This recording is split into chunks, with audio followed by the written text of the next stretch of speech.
গুনাহগার উম্মতের জান তুমি কেমন করে বের করো? আমি নবীর বড় ভয় হয়, আমার গুনাহগার উম্মতের জান তুমি কেমন করে বের করবা?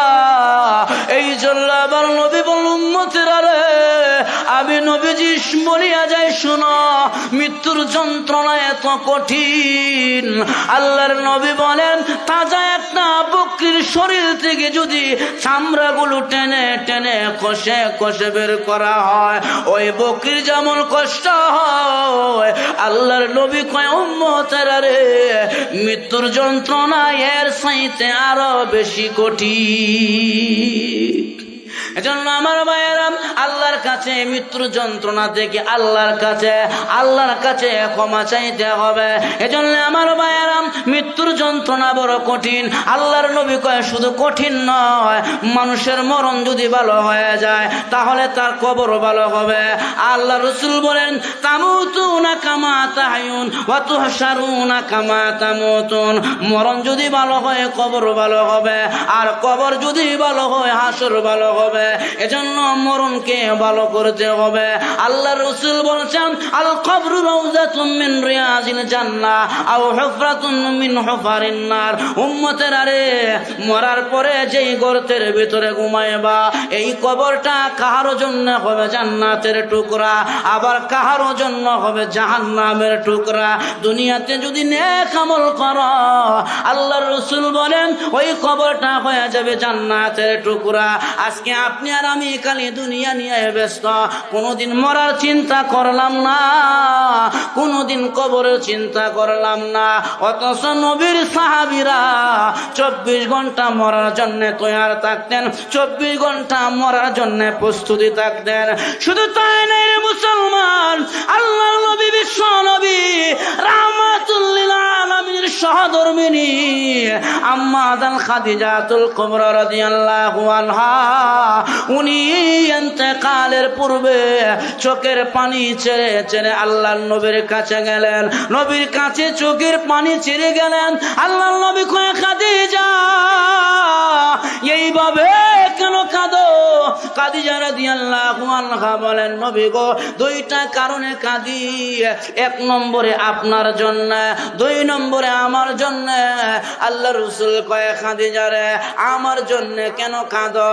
আল্লাহ রাসূলের কথা বলার পরে খাদিজা রাদিয়াল্লাহু আনহা বলেন নবী গো আপনার জন্য কাঁদি। আমি যখন আপনার পাশে থাকি, আপনি যখন মক্কার জমিনে কালিমার দাওয়াত দেন, বেঈমানরা আপনার উপরে আক্রমণ করতে আসে, আমাকে পাশে দেখিয়া কোন কাফের বেঈমান আক্রমণ করতে পারে না। ওগো নবীজি আমি দুনিয়া থেকে চলে গেলে আপনি কালিমার দাওয়াত দিবেন, আর কোন বেঈমান কাফের যদি আপনার উপরে আক্রমণ করে আপনাকে আদর আর ভালোবাসা কে দিবে? এই জন্য আমি কাঁদি। 2 নম্বরে নবী গো আমি খাদিজার জন্য বড় কান্না হয়। আল্লাহ রাসূল কয় খাদিজা রে তোমার আবার কি হয়েছে? খাদিজা বলেন নবী গো আমার বড় ভয় হয়, আমি অন্ধকার কবরে কেমন করে থাকবো। ওগো নবীজি আমার বড় ভয় লাগে, আমি অন্ধকার কবরে কেমন করে থাকবো। আপনি তো বলেছেন মানুষকে কবরে রাখার পরে ওই কবর নাকি চাপ দেয়। আল্লাহর নবী বলেন উম্মতেরা রে মানুষকে কবরে রাখার পরে কবরে এত জোরে চাপ দেয়, নবীজি 2 হাতের আঙ্গুলগুলো বের করে দেখায়া দিয়েছে। এইভাবে দেখায়া দিলেন চাপের কারণে এক পাঁজরের হাড়গুলো অন্য পাঁজরের ভিতরে টাস টাস করে ঢুকে যায়। তখন ওই কবরের বাসিন্দা চিল্লাইতে থাকে, তার চিল্লানির আওয়াজ সমস্ত মাখলুকাত শুনতে পায়। ইল্লা সাকলাইন 2টা জাতি শুনে না। 1 নম্বরে হলো মানুষ, 2 নম্বরে হলো জিন্নাত। মানুষেরা কবরের চিল্লা চিল্লে শুনে না। কেন শুনে না? আল্লাহর নবী কয় মানুষ যদি কবরে আযাব দেখতো, কবরের চিল্লা চিল্লে শুনতো, আল্লাহ তাদাফানু মানুষ তার মার লাশ কবরে দাফন করতো না, বাবার লাশ নিয়ে কবরে যাইতো না, ভয় পাইতো। এই জন্য মানুষ শুনে শুনে না, কিন্তু গরু ছাগল ঠিকই কবরে আযাব দেখে বা শুনে। দেখবেন বিভিন্ন গুরুস্থানে গরু ছাগল বেঁধে রাখলে অনেক সময় গরু ছাগল রশি ছিঁড়িয়া পালায়া যায়। কবরে আযাব তারা দেখে, কবরের চিৎকারের আওয়াজ তাদের কানে শোনা যায়। শুধু মানুষ শুনে না, আর জিন্নাতেরা শুনে না, এদেরকে আল্লাহ কবরের আযাব শোনায় না। হযরতে খাদিজা বলেন, নবী গো, আমার বড় ভয় লাগে, আমি এই কবরের ভিতরে কি নিয়ে যাব? ও এলাকার মা বোনেরা, একটু মন লাগায় শোনো রে মা, তোমার মতন মা ছিলেন খাদিজা, উনি কবরের চিন্তায় নবীর কাছে কি দরখাস্ত পেশ করে শুনো। আপনি আর আমি তো কেউ নবীজির নাতি পুতিও না, নবীর বংশের লোক না, অথচ খাদিজাকে মহান আল্লাহ সালাম দিয়েছে। যেই খাদিজা জান্নাতের 10 জন মহিলার মধ্যে উনি একজন মহিলা, সেই খাদিজা কবরে যাইতে ভয় পায় আর বলে, ওগো নবীজি, আমার বড় ভয় হয়, আমি যে কবরে থাকবো, এই কবর যদি আমার চাপ দেয়, এই জন্য আমি খাদিজার পক্ষ থেকে আপনি নবীর কাছে 2টি দরখাস্ত।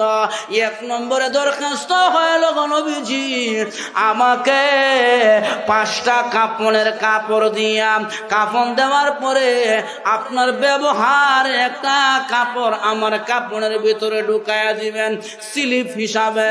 ওগো নবীজি, 2 নম্বরে আমি খাদিজাকে কবরে রাখার পরে সবাই চলে গেলে আপনি চলে যায়েন না, যতক্ষণ পর্যন্ত 3টা সওয়ালের জবাব না দিব ততক্ষণ পর্যন্ত আপনি দূরে চলে যায়েন না। আল্লাহর নবী কয়, খাদিজা যাও, আমি নবীজি কথা দিলাম, তোমার 2টা ওসিয়ত আমি নবীজি রাখবো। 1 নম্বরে আমার ব্যবহারের জামা দিয়া দিব।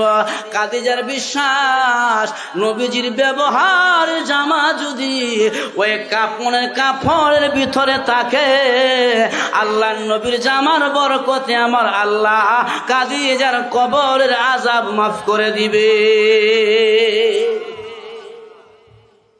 নবীজির জামার দাম আছে না নাই? আরো জোরে কোন আছে না নাই? সুন্নতের দাম আছে না নাই? আজকে সুন্নতের কথা বলে মানুষ আগাইতে আসে না। আল্লাহ রাসূল বলছেন, উম্মতেরা রে, মান তামাসসাকা বিসুন্নতি, যে আমার সুন্নতকে পালন করবে, ইনদা ফাসাদি উম্মতি, এই